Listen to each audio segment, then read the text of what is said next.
Welcome to Crystal Lake.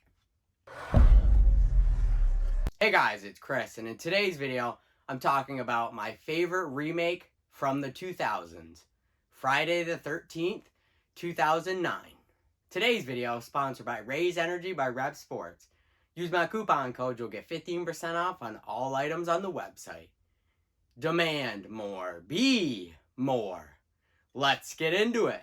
Friday the 13th was a popular slasher franchise back in the 80s.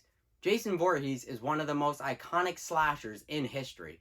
He's one of them. You know, there is a few iconic slashers out there. Freddy Krueger, Ghostface, Michael Myers. So Jason Voorhees is one of the most iconic in history. This remake is the greatest hits of the first 4 Friday the 13th movies. So part 1 to part 4, this remake takes ideas from all those movies and just crams them into this remake.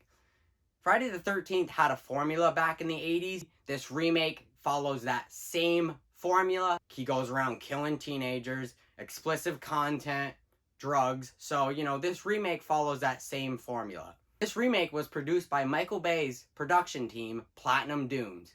He was also responsible for the Texas Chainsaw Massacre 2003 and the A Nightmare on Elm Street remake, but that one wasn't very good. Like I said, this remake isn't just a rehash of the original. You get all the iconic moments essentially crammed in from the first 4 movies. Jason's mom being beheaded, which happens at the beginning of this remake. And then the opening of this remake, we see Jason's Bagman, like when he has the bag on his head and he's Jason as Jason Bagman. He gets his iconic hockey mask. And then part 4, he dies, and he does die by the end of this movie. The music is also really good. I mean, the opening, has really good music, but I think the whole rest of the film has some really good music.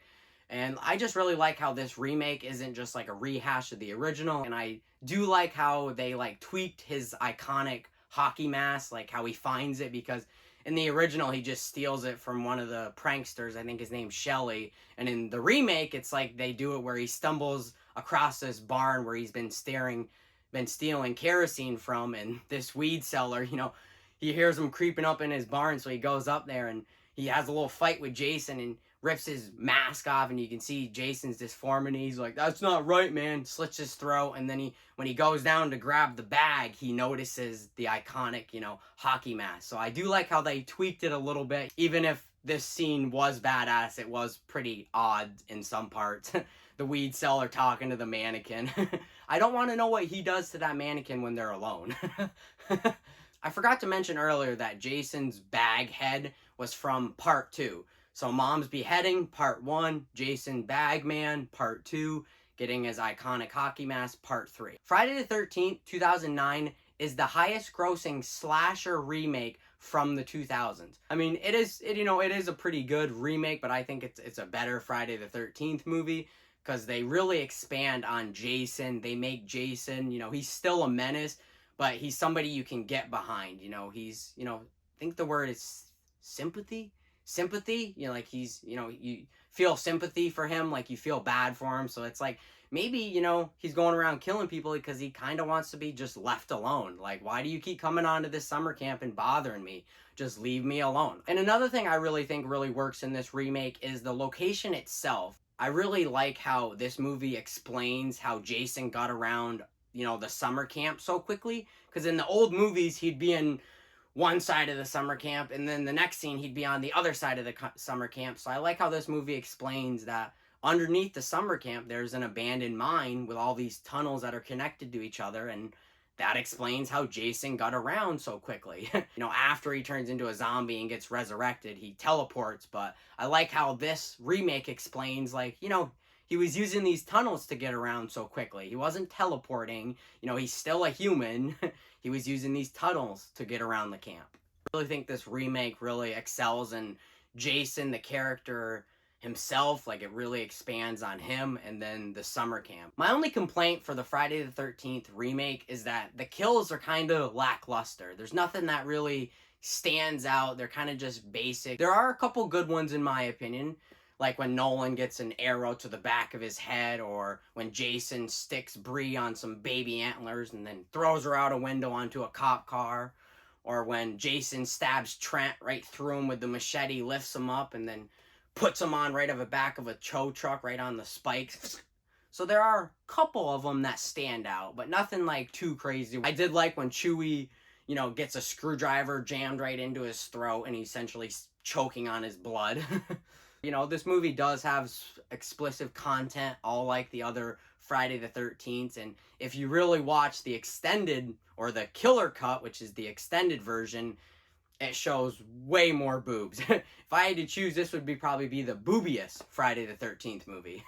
So if you're watching that extended cut, yeah, be prepared for that. Or killer cut. That's the version that I got. It may seem like I really didn't like this remake, but actually rewatching it as an adult, I can still, you know, I can see the flaws a lot more easily, but it's probably still my favorite Friday the 13th movie.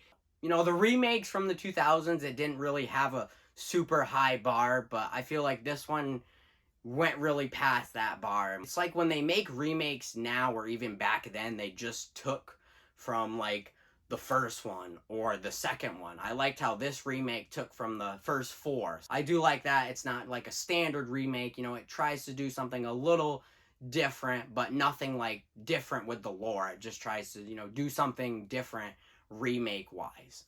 Remakes that were in the 2000s, that bar wasn't set very high anyway, so I'm glad that this one really skyrocketed, you know, really beat expectations. And like I said earlier, it is the highest grossing slasher remake of the 2000s. If it's the highest grossing one from the 2000s revolving slasher remakes, then it had to done something right. It's got to be good somewhere.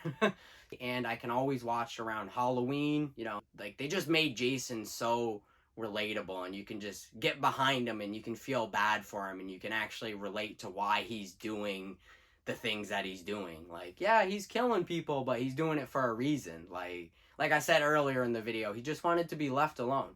All right, that was just me talking about my favorite Friday the 13th movie. Friday the 13th, 2009. I hope you enjoyed today's video, and as always, don't forget to hit that like and subscribe button. Peace.